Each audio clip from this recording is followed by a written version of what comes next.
रवि लामिछानेलाई गृह मन्त्रालयमा फर्काउने पक्षमा नेकपा एमाले, विपक्षमा नेकपा माओवादी केन्द्र। 25 फागुनमा राष्ट्रपति र 3 चैतमा उपराष्ट्रपतिको निर्वाचन हुँदै नेकपा एसले प्रधानमन्त्री पुष्पकमल दाहाल प्रचण्डलाई ज्ञापन पत्र बुझाउँदै राष्ट्रपति र गृहमन्त्रीको विवादले सत्ता गठबन्धनलाई मच्चियो निकै ठुलो हलचल।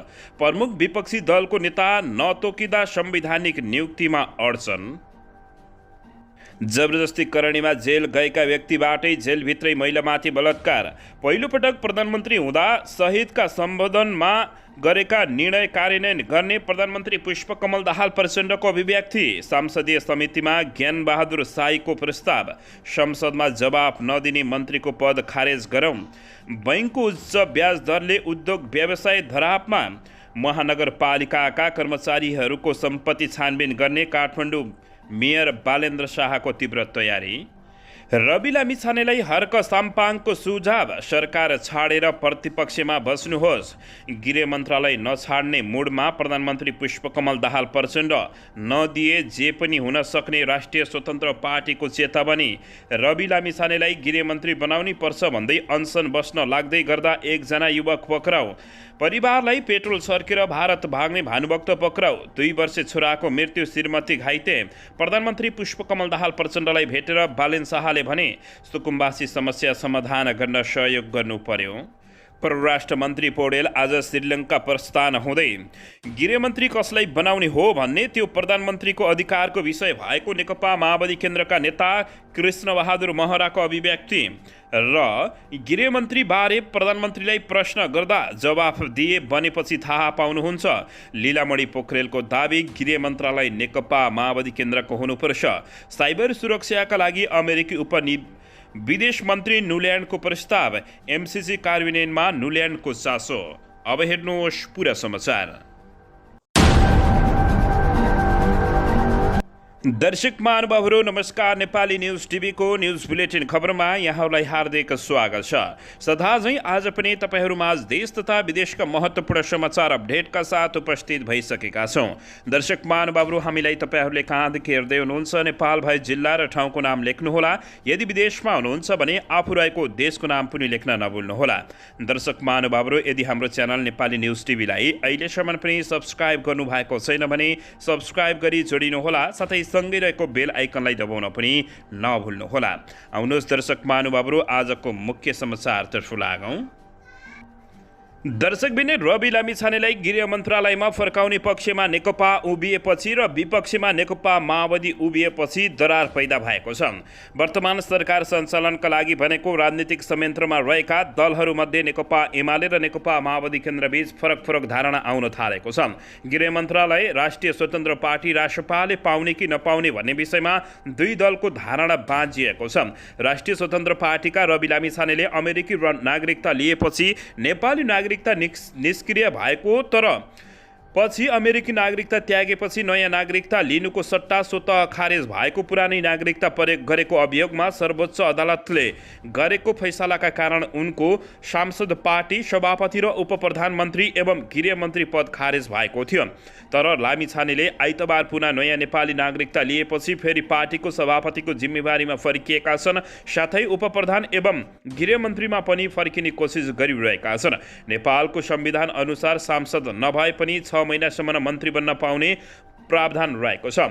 सत्तारूढ दल गठबन्धन निर्माण गर्ने क्रममा राष्ट्रिय स्वतन्त्र पार्टीको भागमा परेको मन्त्रालय अरू दलले लिन नहुने धारणा नेकपा एमालेको छ भने नेकपा माओवादी केन्द्रले चाहिँ आफैसँग राख्न चाहिरहेको देखिएको छ। नेकपा माओवादी केन्द्रले गृह मन्त्रालयको बहानामा विपक्षी दलहरूसँग निकटता बढाउन चाहेको चाल पाएपछि नेकपा एमाले सो मन्त्रालयको जिम्मेवारी राष्ट्रिय स्वतन्त्र पार्टीलाई नै दिनुपर्ने भन्दै दबाब बढाएको छ। नेकपा माओवादी केन्द्रको यो कसरतलाई नेकपा एमाले सत्तारूढ दल गठबन्धनलाई फेरबदल गर्न खोजेको रूपमा आशंका गरेको छ। दर्शकबिन, यसैबीच यता फागुनको 25 गते राष्ट्रपति र 3 चैतमा उपराष्ट्रपतिको निर्वाचन हुने निर्णय भएको छ। निर्वाचन आयोगका पदाधिकारीमा मतभेदबीच निर्वाचन मिति तय भएको छ। मतदानको समय र निर्वाचन कार्यतालिका पनि सार्वजनिक भएको छ। दर्शक महानुभावहरू, मतदाता नामावली 10 फागुनमा मतदाता नामावली प्रकाशन गर्ने, 2 दिन सच्याउन समय दिने र 12 फागुनमा अन्तिम मतदाता नामावली प्रकाशन गर्ने जानकारी प्राप्त भएको छ। दर्शकबिन, यसैबीच यता राष्ट्रपति निर्वाचनमा 13 फागुनमा उम्मेदवारको मनोनयन पत्र दर्ता, फागुन 16 मा अन्तिम नामावली प्रकाशन र 25 फागुनमा बिहान 10 देखि 3 बजेसम्म मतदान हुने बताइएको छ। उपराष्ट्रपति निर्वाचन भने 27 फागुनमा उम्मेदवारी दर्ता हुनेछ, 28 फागुनमा अन्तिम नामावली प्रकाशन र 3 चैतमा 10 देखि 3 बजेसम्म मतदान हुने जानकारी प्राप्त भएको छ। दर्शक महानुभावहरू, राष्ट्रपतिको निर्वाचनमा सङ्घीय सांसदका 334 र प्रदेश सभाका 550 मतदाता हुन्छन्। सङ्घीय सांसदको एक मतभार 79 र प्रदेश सभा सदस्यको एक मतको मतभार 48 छ। दुवै जोड्दा 52,786 मतभार छ। कुल मतको 50% कटाउने व्यक्ति राष्ट्रपति निर्वाचित हुने व्यवस्था रहेको छ। कुनै उम्मेदवारले 50% नकटाएमा सबैभन्दा बढी मत प्राप्त गर्ने 2 उम्मेदवार बीच पुनः मतदान हुने बताइएको छ। निर्वाचन आयोगका पदाधिकारी बीच मतभेद भएपछि बहुमत अल्पमतका आधारमा राष्ट्रपति र उपराष्ट्रपतिको निर्वाचनको मिति तय भएको छ। 2072 मा संविधान जारी भएपछिको दोस्रो कार्यकालका लागि राष्ट्रपति चयन गर्न निर्वाचन आयोगले 25 फागुनको र उपराष्ट्रपतिका लागि 3 चैतको मिति तोक गरेको जानकारी प्राप्त भएको छ। दर्शकबिन, यसैबीच यता माधव कुमार नेपाल नेतृत्वको नेकपा एकीकृत समाजवादी पार्टीले देशको आर्थिक सङ्कटबारे प्रधानमन्त्री पुष्पकमल दाहाल प्रचण्डलाई ज्ञापन पत्र बुझाउने भएको छ। मङ्गलबार बिहान 9 बजे एकीकृत समाजवादी पार्टीका अध्यक्ष माधव कुमार नेपालको नेतृत्वमा रहने प्रतिनिधि मण्डलले मुलुकको पछिल्लो आर्थिक सङ्कटबारे प्रधानमन्त्री प्रचण्डलाई ज्ञापन पत्र बुझाउन लागेको जानकारी प्राप्त भएको छ। चरम आर्थिक सङ्कट परेको बैंकको ब्याज दरमा असमान वृद्धि हुँदा सर्वसाधारणलाई समस्या परेको, निर्यातको दाँजोमा आयात बढी हुँदा देश आर्थिक अवस्थामा नाजुक हुँदै गएको भन्दै नेकपा यसले ज्ञापन पत्र बुझाउन लागेको जानकारी प्राप्त भएको छ। दर्शकबिन, यसैबीच यता प्रमुख विपक्षी दलको नेता नतोगिँदा संवैधानिक नियुक्तिमा अडचन आएको छ। नयाँ सरकार गठन भएको 35 दिन बितिसक्दा पनि प्रतिनिधि सभाका प्रमुख प्रतिपक्षी दलको नेता टुङ्गो लाग्न नसकेको अवस्थामा यस्तो भएको हो। मन्त्री परिषद गठन गर्ने वा मन्त्री परिषद गठन गर्न समर्थन गर्ने दल बाहेक प्रतिनिधि सभामा 10% सांसद हुने दललाई प्रतिपक्षी दलको मान्यता दिनुपर्ने कानुनी व्यवस्था रहेको छ। तर प्रतिपक्षी दलको माग गर्दै आएको नेपाली काङ्ग्रेसले पुष्पकमल दाहाल प्रचण्डलाई नेतृत्वको सरकारलाई विश्वासको मत दिएका कारण विपक्षी दलको नेता को हुने भन्ने टुङ्गो अझै लाग्न नसकेको अवस्था रहेको छ। सङ्घीय सांसद सचिवालयका प्रवक्ता एकराम गिरीले अहिलेसम्म प्रमुख प्रतिपक्षी दलको नेता टुङ्गो नलागेको बताउँदै उनले भने सभामुखले विपक्षी दलको नेता टुङ्गो लगाउने अधिकार भएको बताएका छन्।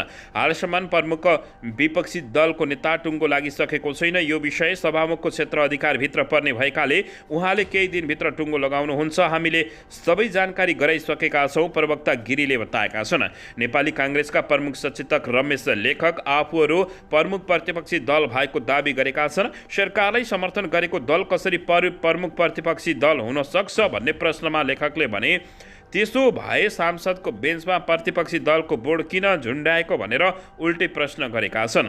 यसैबीच केही दिन अघि प्रतिपक्षी दलका नेताहरूको सेवा सुविधाबारे सचिवालयले काङ्ग्रेस संसदीय दलका लेखकको पत्रमाथि हेर्नुहोस्का आधारमा काङ्ग्रेसले प्रमुख प्रतिपक्षी दलको मान्यता पाएको समाचार बाहिर आएको थियो। तर त्यो सांसद सचिवालयले भने काङ्ग्रेसले प्रतिपक्षी दलको नेताले पाउने सेवा सुविधाबारे आफूहरूलाई पत्र लेखेकाले त्यसको जवाफ मात्रै दिएको उनले दावी गरेका छन्।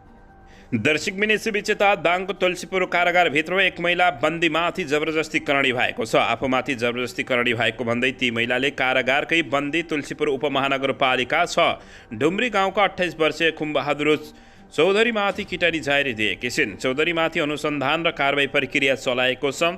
घटनागत कार्तिकमा भएको भए पनि अहिले आएर सार्वजनिक भएको छ। कार्तिक 27 गते दिउँसो 2:15 बजे कारागारको भान्साकोठामा चौधरीले जबरजस्तीकरण गरेको महिलाको आरोप रहेको छ। अभियुक्त चौधरीले जबरजस्तीकरण मुद्दामा नै कैद भुक्तान गरिरहेका छन्। महिला ठगी मुद्दामा कैद भुक्तान गरिरहेकी छिन् भने दर्शकबिन इलाका प्रहरी कार्यालय तुलसीपुरका प्रहरी निरीक्षक पर्वत केसीका अनुसार कारागारमा चौधरी पुरुष बन्दीतर्फको चौकीदार र अर्की महिला बन्दीतर्फकी चौकीदार थिइन्। चौकीदारहरूलाई आवश्यकता अनुसार अरू बन्दीभन्दा खुकुलो हुने गरेको छ। कारागारको भान्सामा महिलाले तातो पानी तताएर भाँडा माझ्दै गरेको अवस्थामा चौधरी पसेर कोठाको चुक्क लगाई जबरजस्तीकरण गरेको महिलाले दिएको जायरीमा उल्लेख गरिएको छ। आफू चिच्याउन लागेपछि मुख बन्द गरेर जबरजस्तीकरण गरेको पीडितले प्रहरी समक्ष बताएका छन्। उजुरी आएपछि कारागार प्रशासन सामान्य गरेर अनुसन्धान सुरु गरेको प्रहरी निरीक्षकले बताएका छन्। अनुसन्धान पूरा गरेर कार्तिक 28 गते सरकारी वकिलको कार्यालय मार्फत जिल्ला अदालत दाङमा मुद्दा दर्ता गरिएको थियो।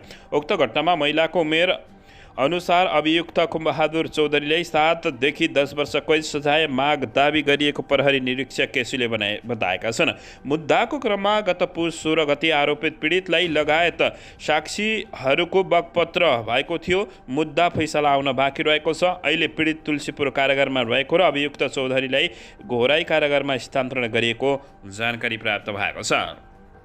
दर्शकबिन यसैबीच राष्ट्रिय प्रजातन्त्र पार्टीका प्रमुख सचेतक ज्ञानबहादुर शाहीले सांसदप्रति जवाबदेही नहुने मन्त्रीहरूको पद खारेज गर्ने कानुनी बनाउन प्रस्ताव गरेका छन्। प्रतिनिधि सभा नियमावली मस्यौदा समितिका सदस्य ज्ञानेन्द्र शाहीले नियमावलीमा सांसदमा उठेका प्रश्नहरूको जवाब नदिने मन्त्री स्वतः मन्त्रीपदबाट मुक्त हुने व्यवस्था राख्न प्रस्ताव गरेका छन्। मस्यौदा समितिमा शून्य र विशेष समयमा उठेका प्रश्नहरूको जवाब मन्त्रीहरूले 5 दिन वा 7 दिनमा दिने भन्ने विषय नियमावलीमा राख्न सोमबार छलफल भएको थियो। छलफलमा भाग लिँदै ज्ञानेन्द्र बहादुर शाहीले तोकिएको मितिमा पनि जवाब नदिएमा के गर्ने भन्ने प्रश्न उठाएका थिए। नियमावलीमा दिन हिजोका दिनमा पनि तोकिएको थियो, तर मन्त्रीले ट्वेरेनन्। ज्ञानेन्द्र शाहीले भने हामीले नियमावली बनाएर कार्यान्वयनमा आइसकेपछि जवाब नदिए के हुन्छ, जवाब दिएनन् र त्यहाँसम्म पुगेनन् भने मन्त्री पद नै खारेज हुन्छ भन्ने राखौँ भनेर उनले प्रस्ताव राखेका छन्। यसैबीच उनको प्रस्तावमा प्रतिवाद गर्दै नेकपा माओवादी केन्द्रका सांसद शक्तिबहादुर बस्नेतले मन्त्री खारेज गर्ने अधिकार समितिलाई नभएको बताएका छन्। मन्त्री उपस्थिति नभए सभामुखले रुलिङ गर्ने र रुलिङ बाध्यकारी भएकाले मान्नुपर्ने नै गराएका छन्। रुलिङ नमाने सभामुखले फेरि रुलिङ गर्ने हो। मन्त्री सदनप्रति बाध्य नहुने ठाउँ नै छैन उनले भनेका छन्। समितिको अध्यक्षता गरिरहेका ज्येष्ठ सदस्य चित्रबहादुर केसीले पनि शाहीको प्रस्तावलाई अस्वीकार गरेका छन्। खारेज त कहाँ हुन्छ, यो मिल्दैन, जवाबदेही बनाउने हो उनले भने। सभामुखले रुलिङ गर्नुपर्ने शक्तिको तर्कमा डाक्टर अमरेश कुमार सिंहले प्रश्न गरेका छन्। यहाँ त सभामुख सत्तापक्ष हुन्छ, रुलिङ गरेन भने के हुन्छ भनेर प्रश्न गरेका छन्।